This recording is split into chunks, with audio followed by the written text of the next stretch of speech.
Hello and welcome to the Rhythm Factory. I'm Eddie C, and together with my co-host Peter D, we're going to bring you in touch with people in and around the music business. This is the podcast that takes you up close and personal. Well, hello everybody out there. My name's Eddie C, and my colleague over here, Mr. Peter D. Hello. Today we have a very special guest, being our first guest on our first podcast on the Rhythm Factory. Let's give a warm welcome to our good friend, Mr. Frank Peeters. And Frank, good morning. Frank is a fantastic guitarist and very versatile. Maybe you can tell a little bit about yourself, Frank. Well, yeah, playing in this business for more than, I think more than 30 years, be professional. I did a lot of things being a guitar player. I think I studied the kind of jazz a long time ago in the 80s, and nowadays I'm playing that kind of jazz as well, but more in the duo, like in funk and soul and Latin and that kind of stuff. And yeah, that's what I'm doing at this moment, making new CDs, playing every week, everywhere I try to, so that kind of things. Yeah. Okay, great. Well, we always have a few questions we like to ask you, which go also a little bit deeper than just the actual making of the music itself. And what do you have a couple of questions you wanted to start with, huh, Peter? Yeah, sure. Of course, we checked your website, and Eddie is also already familiar with you. You guys play together, right? Yeah, and several bands. Several bands and combinations. Yeah, long time. Yeah. So, but Eddie introduced me to you actually. So I checked your website, and I found out that in your bio is mentioned that you like the music to breathe. What is your personal view as a guitarist in respect to that element? I had the opportunity, I think it was in the 90s, to play with a very good saxophone player. It was called Ernie Watts, the saxophone player who played with a lot of guys and famous guys like Lee Ritenour and Charlie Hayden. We played once a kind of gig in the south of Holland, and we were doing a rehearsing in the afternoon, playing stuff of Charlie Hayden and playing stuff of Brian Bromberg, a bass player. And during that kind of things, between all those elements, he said something between solos. Oh, Frank, wait, let it breathe. He played the solo, and after that I was so, maybe so, I don't know, a kind of shy or whatever, focused. So I started my solo too quickly, and then he said to me, please, wait, let it breathe. And that is mentioned the word. It comes from that. It was the words of Ernie Watts himself. After that, all those years after that, I still used this thing myself in my own music. And even when I say it to my students or in my bands or whatever, I use the word breathe. Let it breathe. Okay, come on, it will happen, but give it the space. So that's the answer. It's nice to hear you say "let it happen." Because that's how a story for a solo or maybe a composition starts to happen for you. Yeah, I think so, because it's not only that that when you play there's music, but even when you shut up there's music, But you have to know the combination between that. So I think in all the settings I play, I try to do the same, just to focus to who you're playing with and what's happening, whatever kind of style you're playing, it doesn't matter, but just focus on what you want to make, and that's music. So, and that even is the space in music is very important. So, well, Frank, on your solo CD that I have, yeah, you use acoustic and electric guitars. Do you have, like, for example, a favorite guitar that you say, well, this is my baby? Or like, for example, B.B. King has Lucille. Yeah. I have a few guitars, but there's one guitar is very special. I got it in the beginning of the 80s. It's a Gibson 175. It's like a model everybody knows from Joe Pass, the guitar player. That guitar is very special for me because I could buy that new with a little help of my father. It was I just needed 1,000 guilders to get it, and my father gave it to me. But it was actually special when I get it at the moment, because I think a few months after that I played on the North Sea Jazz Festival with a big band, and I had my brand new guitar, so I felt like the king myself, using a brand new Gibson and playing on the North Sea. So it was kind of special. So and still to the day till now I play, I think, on this instrument 33 years by now. Oh wow. And yes, that's kind of special, and that guitar, yes, I rebuilt it in a kind of with new kind of pickups. What Doug Andrews is using, Doug and Patty, you know, the duo, because I wanted to have that sound. So I'm still playing on that guitar. It's very, it's kind of wide for me, so let's put it that way. Okay. The sensitive strings. Kind of, yeah, a lot of strings in there. Okay, great. Yeah, well, how do you decide whether to choose between an electric guitar or an acoustic guitar for a composition? Wow, I don't know exactly in the beginning. I study every day. I think I never stop studying. I think that's good, being a musician. But so every day when I take my guitar, I don't know which guitar I take. I take a guitar. I have a few, so I take a guitar and I start to play.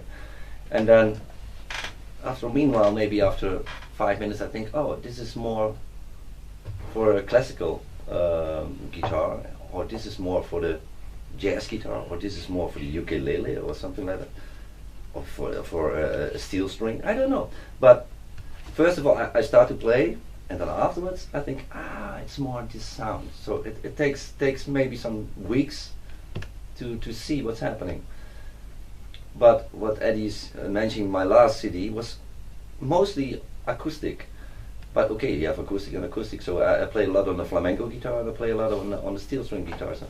So there's a lot of possibilities. But then I had time enough to practice those songs, and then I choose the instrument. So that's kind of how it works, I think.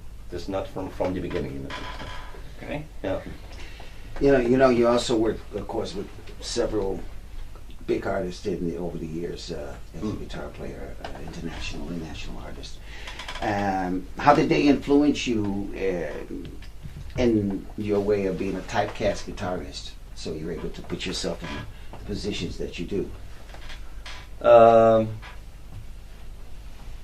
I think the guys I played, but I just was calling Ernie Watts. But there's another man who I do respect, and this the old singer of Santana. It's Greg Walker, the guy who sang "She's Not There." You know, everybody knows the song. Yeah. I was lucky that I was playing with a big band from Holland, and we played in New York and Las Vegas and that kind of stuff. And so I met him, and yeah, we were talking a lot about music and the business, and he did influence me in kind of his being a musician, just being a normal person who is a kind of famous, whatever, just call it that, but like a normal person who could tell me something about the business and play very good music and sing very well, and that was great. I always was a big fan, and I am a big fan of, when I was young, 14 years I think, of Carlos Santana. Yeah. So I always thought by myself, I have to do something with this, and then after a lot of years it happened, I was with this guy on stage, so for me it was like a dream coming true. Sure.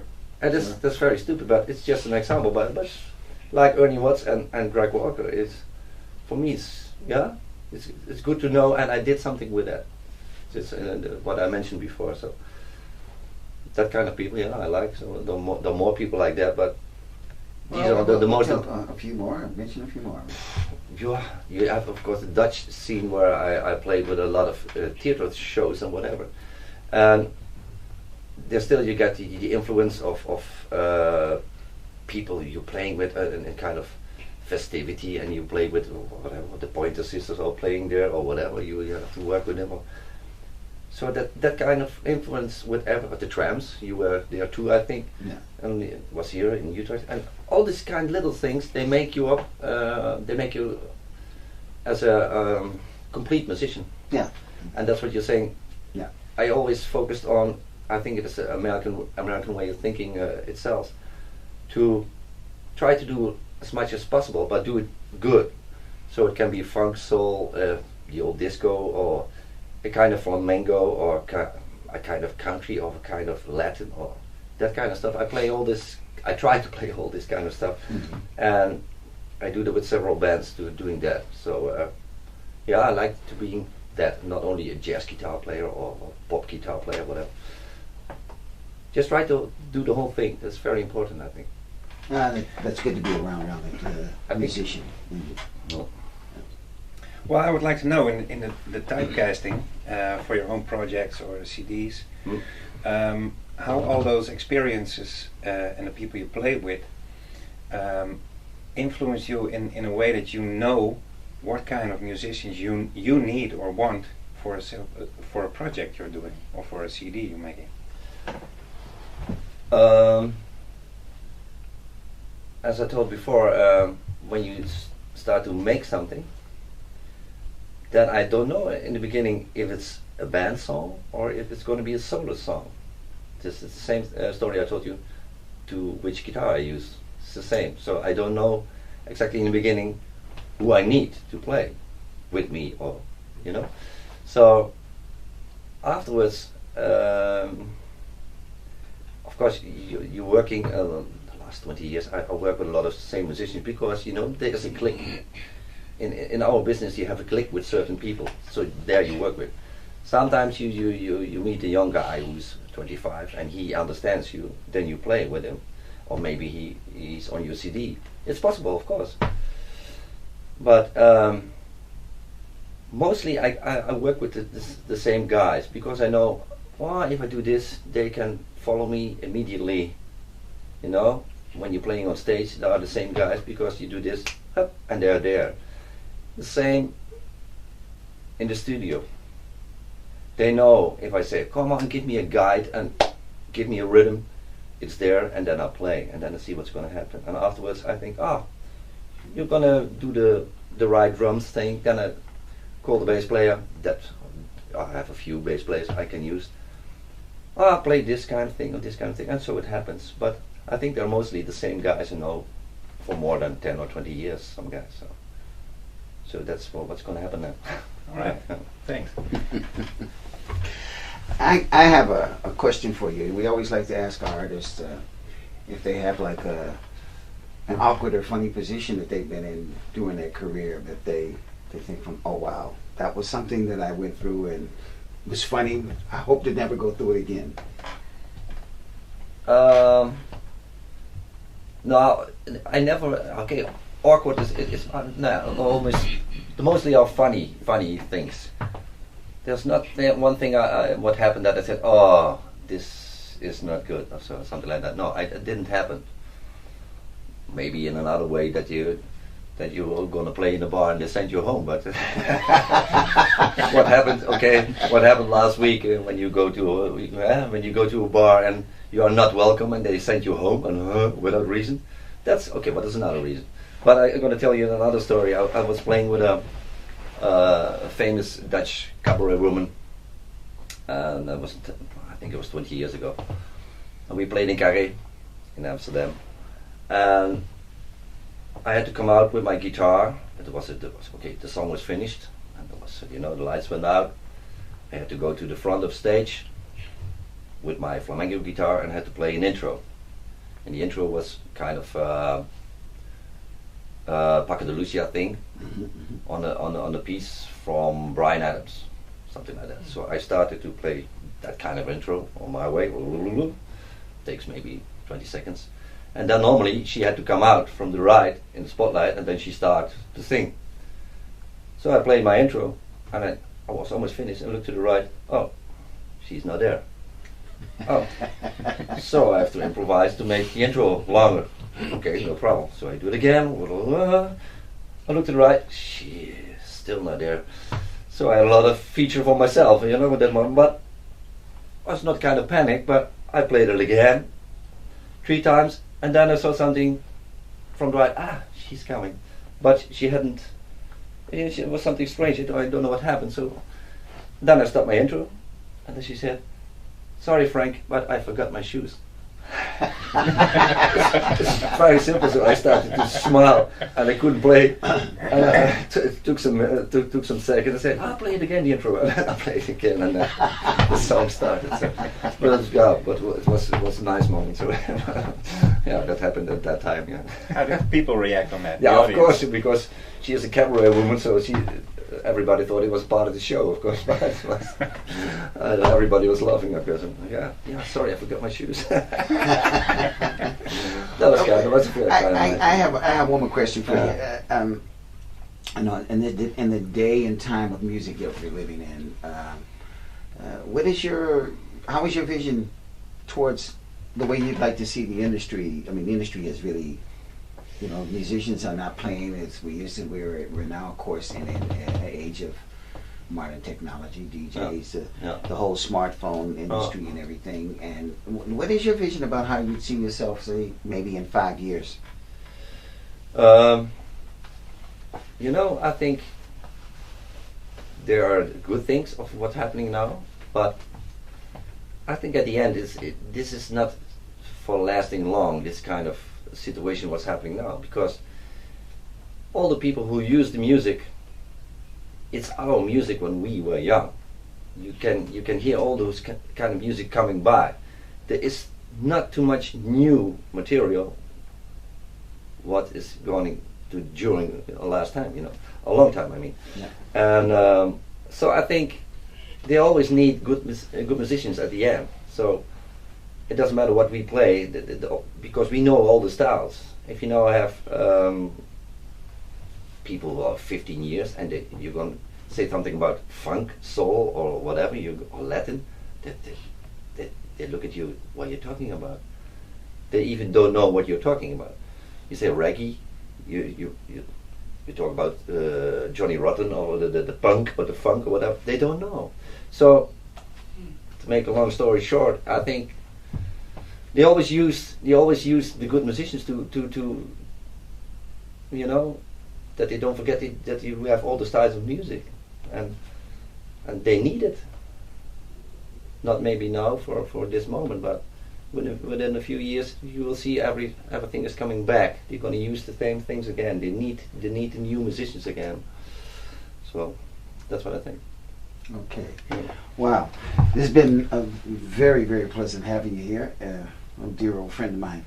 And you have your website, which is www.frankpeeters.com. Yeah. It's with double E, right? Double E, yes. Yeah. So there's www.frankpeters with a double E .com. Okay. And we want to thank you once again for coming and do the podcast with us. It was very pleasurable. You were the first one. Thank you. And short notice as well. And also our camera crew, because you'll see our podcast also once a month coming on with a video podcast. And it's remember, if you have any information or want to have any questions, or you'd like to be on our podcast, actually, you can get in contact either with the Rhythm Factory. That's Rhythm Factory with a dash in between .nl, and you can also reach. You can also reach me via jazzolmusic@gmail.com, and Peter, you can be reached at info@peterdappen.nl. Okay, that was it for this particular podcast today. We hope to see you again soon, and thanks for coming out and checking out the Rhythm Factory.